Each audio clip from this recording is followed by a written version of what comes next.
घर में कराव झटी झोटा, ननद बिना पेनी के लोटा। घर में कराव झटी झोटा, ननद बिना पेनी के लोटा।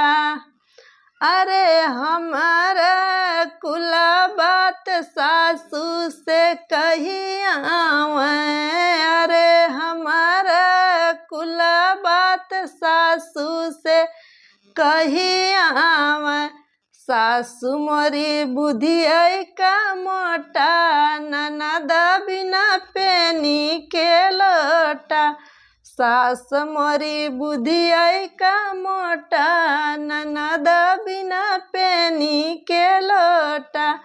घर में कराव झटी झोटा, ननद बिना पेनी के लोटा।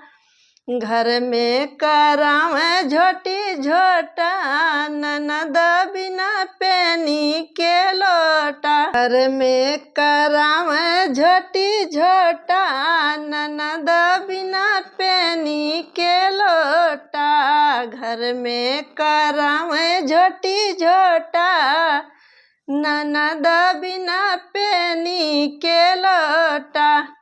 अरे हमारा कुल बात जेठानी से कही आवे। अरे हमारा कुल बात जेठानी से कही आवे।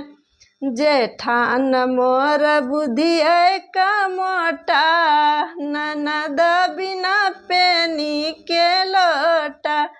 जेठान मोर बुद्धि का मोटा, ननद बिना पेनी के लोटा।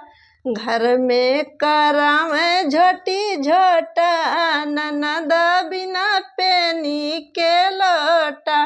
घर में कराव झटी झोटा, ननद बिना पेनी के लोटा।